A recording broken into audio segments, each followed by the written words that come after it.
Hey girlies, get ready with me while I share 33 things I wish I knew before I turned 33. Let's get into it. I feel amazing. I feel like this is my Jesus year for real. I say that because what are the chances of me turning 33 on Easter? And Jesus died when he was 33. I feel super special, super close to God, and I've been wanting to do this video and I feel up to it today. I literally turned 33 7 days ago exactly, and I'm just so excited to give the younger generation an opportunity to do things differently, things that I wish I would have done differently, but also share the things that I did do and the experiences that I'm super blessed that I've had. So if you guys enjoy these 30 videos, don't forget to give it a big thumbs up. Also, don't forget to hit the subscribe button and the notification bell so that way you can see all my videos. I'm doing my skincare and my makeup while I talk to you about this epic topic. Super excited about it because it's a video that I wish I would have watched when I was like 17 years old or even in my 20s. I feel super accomplished, super validated in who I am. I've learned so much about myself and I took time to learn who I was and relearn and reinvent and make changes that I wanted to change. We're gonna get into those things when I start the list. It's never too late for you to do the things that you want to do, become the person you want to become, and the earlier you start, the better. There is no ticking time bomb on your life. You just gotta live your life to the best of your ability. So I put on some Dr. Jart Vital Hydra Solution. I feel like Dr. Jart is not talked about enough. And then I just put on this Kiehl's Vitamin C Serum. So this is probably my favorite vitamin C that I own. I don't wash my face in the morning. There is Kiehl's Vitamin C Eye Serum. I put that on, and then Estee Lauder Facial Moisturizer and some sunscreen. Now that you know my skincare routine, let's get into the first thing I wish I knew before I turned 33. I made a list, so I'm gonna be looking at my notes. Number 1, travel as much as you can. Your girl is not rich by any means, but your girl has been able to travel the world. It's one of the things that the people in my family have said, wow, I'm really glad you got the opportunity to do that. I am impressed by the amount I've traveled in my 20s. There was a point in my life where I went on 30 vacations in 3 years. I was selling travel. I also was in network marketing, and for the people who know, they'll know exactly what I'm talking about. That was probably the best time of my life. I figured out so much about myself traveling the world. I got to see places and know that there's something outside of my little bubble. I was kind of not well traveled in my young years, and I'm not rich by any means. I did this broke. I got to experience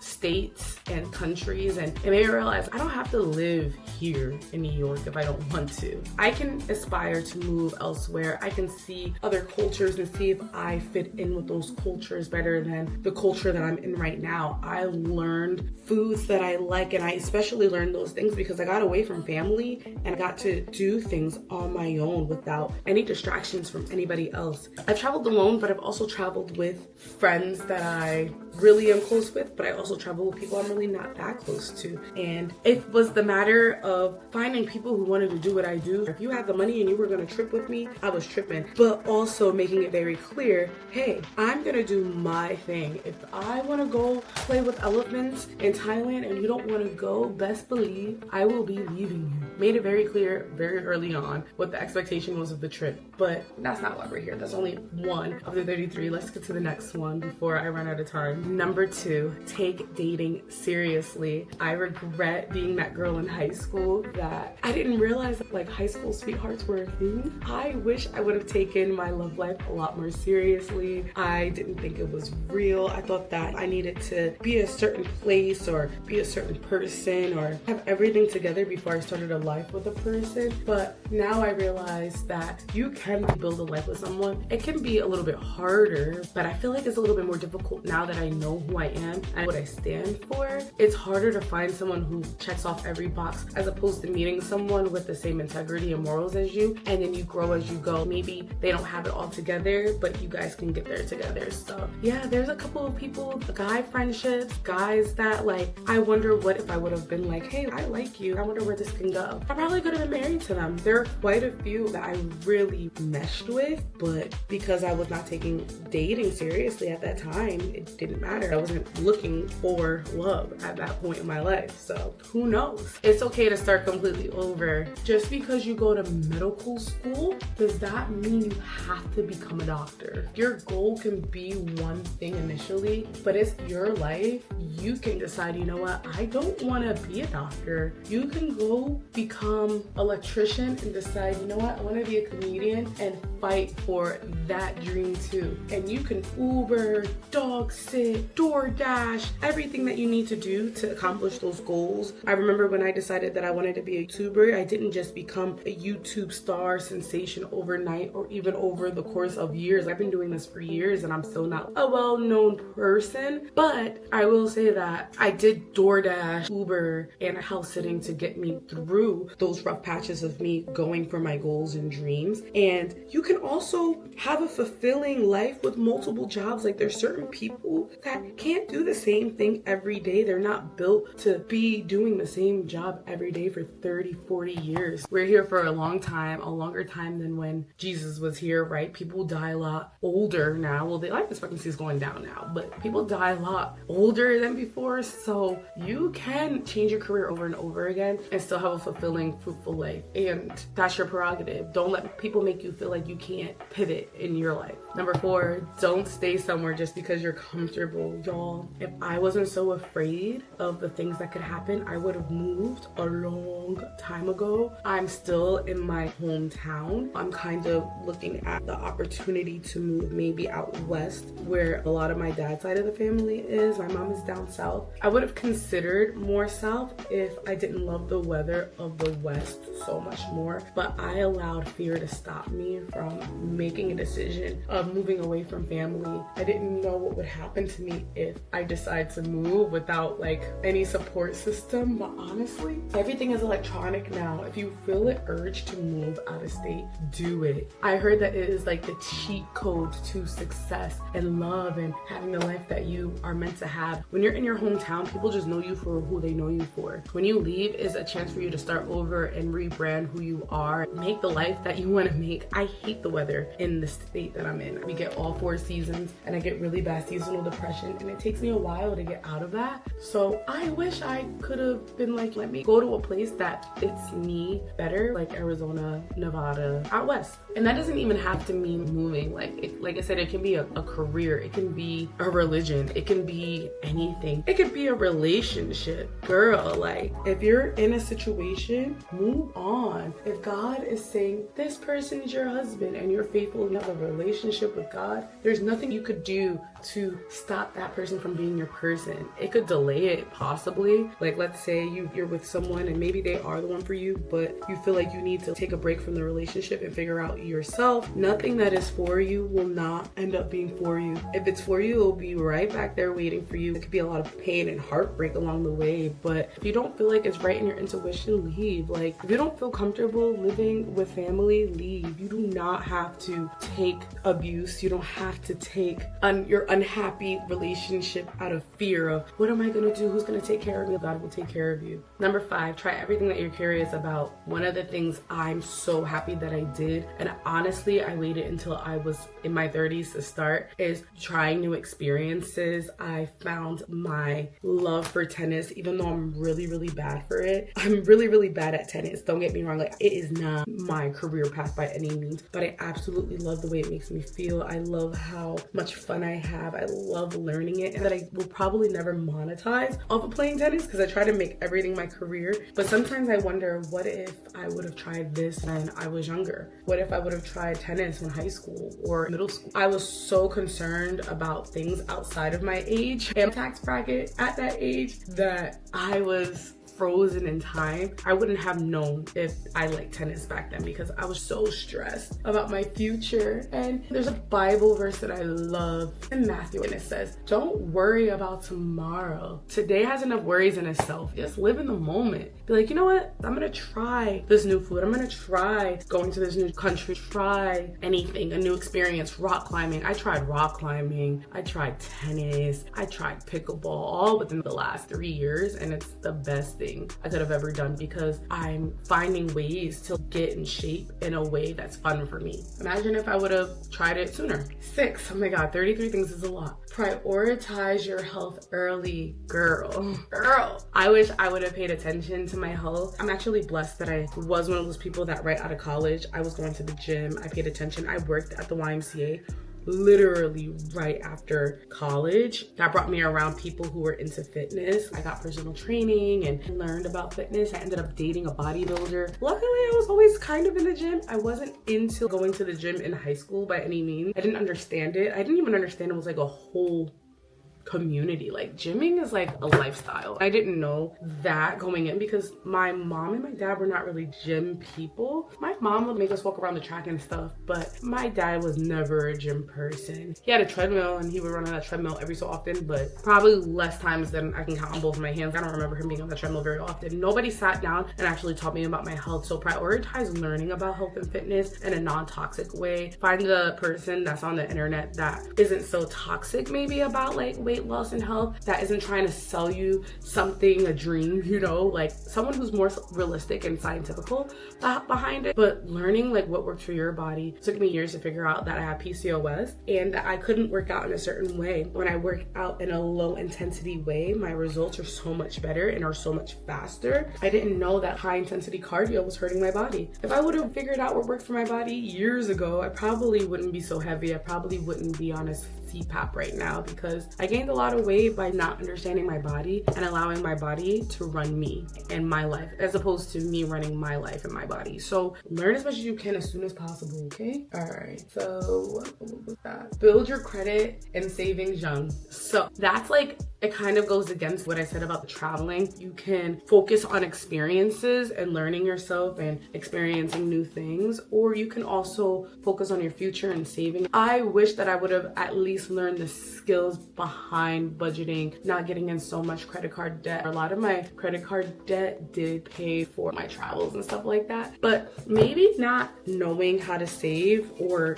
prioritizing your credit right away, you can learn about it, get more financially literate, because then when you're ready to start taking finances more seriously, you're not starting from scratch. I feel like even at my big age of 30, I'm just figuring out the best way to do my taxes, finding out the best person to do my taxes, and especially because I'm a 1099 worker, it's a little bit different for me. As an influencer, I have to take my own taxes out. Just learning how to budget, finding the tools and the friends. I just feel like the Black community needs a little bit more help and education on financial literacy. Go and find you some friends that are willing to help you, that are really good at budgeting. Like, I'm friends with these people at church and they have walked me through how to start a business properly through the state. And there's things that like my mom and dad would have never been able to walk me through. They've never done anything like that. And I didn't even know that was something that people did. How to get a credit card with your business's name on it. Find the people who have the information that you're looking for and allow them to mentor you, but also live your life. Don't be so stressed out about saving. If I would have put money consistently in my 401k, even if it was just a little bit, I'll be so much further ahead because there's so much money that would be pending and growing in that if I would have did that since I was 19. Stop chasing potential in people. Believe what they show you. Guys,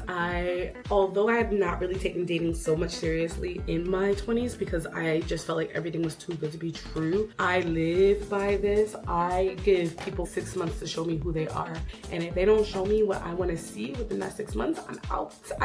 I'm like, bye, deuces, period. There's nothing that someone can't show you in 6 months. My love language is words of affirmation, so you can really get me with words. I'll believe you in the moment. I think there's something sexy about a man coming for what they want and saying, hey, I want you. Just being honest about you liking me. I don't like guys that play like they don't like you and then they act like years later that they liked you. Like, I don't like stuff like that. A guy who really knows what they want, but show me that you want me. But not only show me that you want me, like, be obsessed with making sure that I know that you want me in my way. And I believe that in relationships. I believe that in friendships. Like, friends will show you who they are before you get to know them. And unfortunately, unfortunately, it's a shame that some people are just not meant to be in your life, and that's okay. My friend said that this perfume smells so good, so I'm gonna take a picture of it so she can get it, or I might give it to her. Protect your peace at all costs, girl. This is something I'm learning now. You can have boundaries, and boundaries are healthy, right? But don't let boundaries become, oh, I'm uncomfortable, so I'm not gonna talk to you because you're out of your comfort zone. Don't confuse your boundaries with, oh, I'm uncomfortable about the situation, so I'm not gonna talk about it. Because as a society, we like to use trigger words like trauma or boundaries. The only reason why you're even using those words is because you're afraid to confront your problems. I've learned recently, definitely protect your peace at all costs, but also remember, if you're a person of God like me, I'm a woman of God, and my job is to love on people, and people are gonna try you and test you. That's what people do, they will try you. But a job to love on them even if they are trying you. If they're not abusing you verbally or physically harming you, there's no reason why you shouldn't be able to love on that person, see their point of view. Doesn't mean you need to be best friends with these people. I'm not saying you have to become besties with your enemy, but it is your job to be cordial and honest. You talk about the things that are affecting you or bothering you in a friendship or relationship without it being mean or feeling like you have to cut that person forever. I am cut off queen. I don't want you guys to get into the point where you're cutting off every friendship and relationship just because you're afraid or uncomfortable with it. It's okay to be uncomfortable in friendships. It's okay to have boundaries, but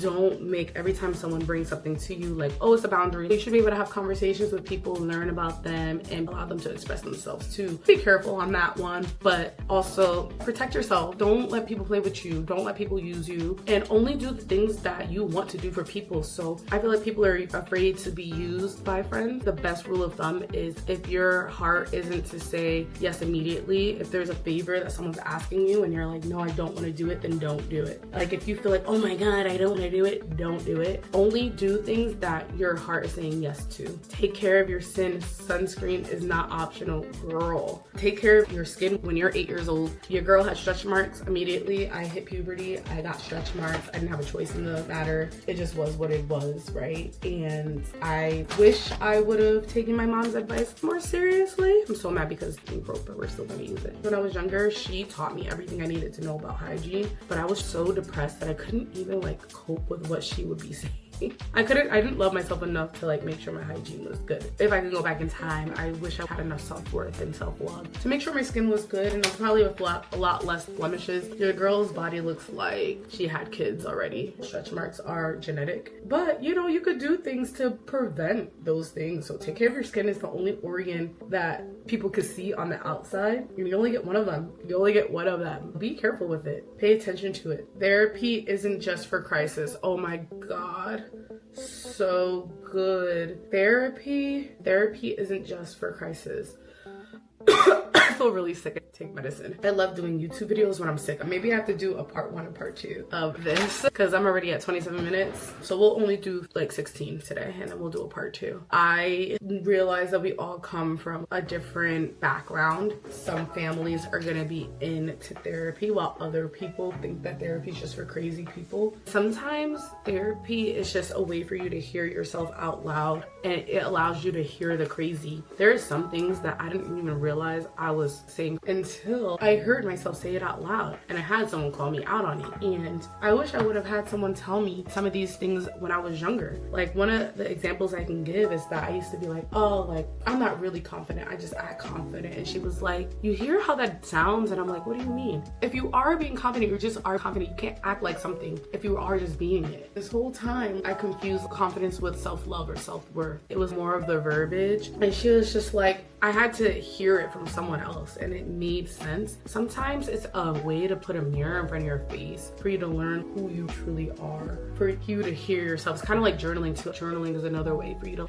hear what you're actually saying. You can also address the things of how your mind works, like ADHD. Like if I would have went to therapy a long time ago, we could have addressed this ADHD a long time ago and I would have been on meds for it a long time ago. Or I would have learned to help me get past my ADHD. It's been very helpful knowing that I have ADHD for sure. It's been like a roller coaster of emotions, but imagine if I would have just went to therapy earlier and they would have been able to address how my brain works and I would have been a lot better off. Learn learn how to be alone and happy. So just because you take relationships seriously doesn't guarantee that you're gonna find a relationship right away. And this is where I'm like a boss. I'm a boss of dating myself. I love taking myself on experiences. I love going out to the movies last minute without feeling a need to invite anyone. I go to restaurants and just watch YouTube videos alone in the restaurant. Sometimes I've met people who have sat down with me and ate with me. Like waiters would be like, "Are you here alone?" And I'll be like, "Yeah." And he would just sit down with me and talk, and it would be a good conversation. You know, it was a good way to meet people, but also it's a way for you to stay true to who you are and like doing the things that you love regardless. I don't put it past myself that even when I'm in a loving relationship, I won't take time away for myself. I feel like I'm very big on alone time because I just enjoy my own time. I enjoy who I am. I enjoy not having to think about what the other person in the situation would want. You get to be completely selfish in that moment and eat where you want and do what you want and exercise the way you want, and you don't have to hear nobody's mouth. There's a beauty in being alone in certain times. Even the Bible says it's not good for men to be alone. You need to build a community for sure. I'm not saying do every experience by yourself, but some experiences you can stay for yourself. I don't care if anyone's like, "Wow, she's alone," because I'm enjoying the moment. Obviously, too much alone time can be isolating and not good for you, but I feel like there's something good about having a healthy amount of alone time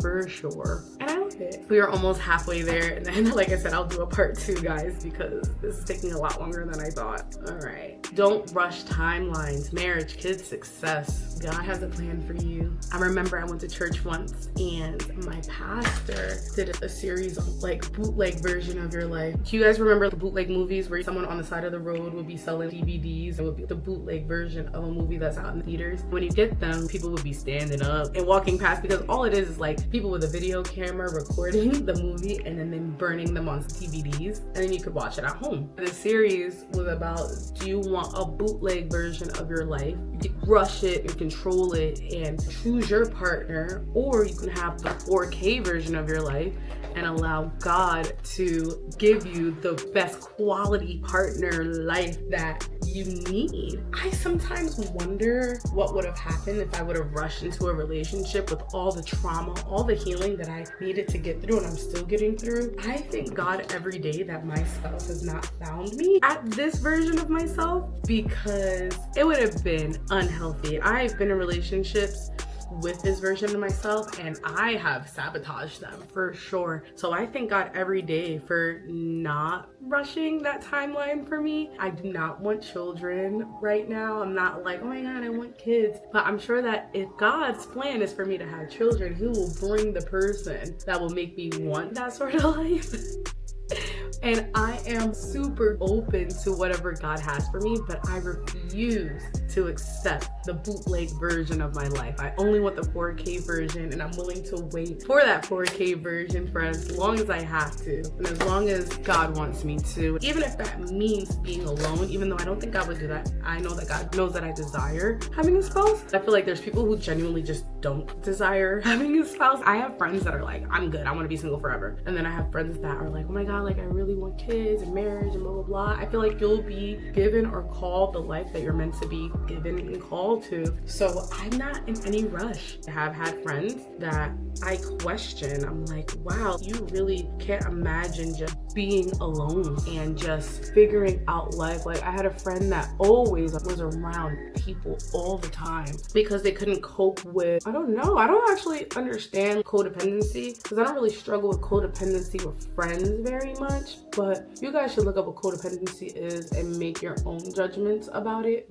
But all I know is that you should be able to spend time in your own space without feeling like you can't handle it. And I know there are people out there that feel like they always have to have people there, and that leads them into staying in friendships that they have outgrown. And it's just not me to be in an uncomfortable situation. I didn't have childhood friends like my sisters or my brother. He had close cousins, but I didn't grow up really close to people. So this step was kind of easy for me to get comfortable with being alone because I just never felt like I needed people. There are friends I have had to let go of due to the fact that we're in two different places. I had a friend that that would claim she was on a health journey, but every time we would hang out, we wouldn't do anything active. We would only eat. I guess that allowed us to grow apart because our interests had changed. I took a step back from it because I needed to be around people who are kind of on the same goals as I was. If you're not, then I could fall backward. Even with religion, I'm going to church, trying to grow personally with my faith in God. You're losing similar interests. It's very difficult to continue being friends with people who are not doing the same things that you're doing. It's okay to have different interests from your friends, but if you have different interests and values, it just feels like this is not really helping me grow as a human. It's okay to leave those friendships behind. Sometimes the seasons are 10 years and you have to leave that friendship after 10 years. It is what it is. But don't be afraid of that. Don't be like, oh, I can't leave a friendship. If you don't feel like it's being helpful to you, like you could take space back and love on yourself first. Stop ignoring red flags. The first time you notice is enough. Girl, I'm so hungry I can't even explain this one. I'm crashing out right now. I'm trying to keep my energy up, but I'm starving. I've been doing this video for 43 minutes and I'm just starving. Acknowledge the red flags. Don't ignore them. Remember who you are and have integrity for yourself. The first time you notice that something's off or is against your integrity, you can easily be like, all right, I'm gonna keep this person at an arm's length. I'm very big on with men when I'm in relationships or dating. If I've noticed that you're open and willing to raise your voice at me, I'm out of there. Raising your voice is the first red flag. Like, I don't deal with men who want to yell at women. I don't. I need me a it's funny because I accidentally raise my voice when I'm upset, but it's like crying usually. I'm never screaming at anyone. I don't like to intimidate people. I just want to talk to them. But when a guy is like, ooh, like when they yell back, I'm like, oh my God, you're such a girl. I can't take it. For me, that's enough. I never talk to a guy again when they get like loud with me. And I've dated someone before that allowed me to like be upset and he just sat there calm. We didn't work out for other reasons, but it's okay to be like, you know what, this is not for me right away. You don't have to come up with excuses. I'm gonna end the video here because I'm starving. I'm so hungry, like I can't even think. Thank you so much for watching this video all the way through and just be on the lookout for part 2. I'll see you guys in the next one. Peace.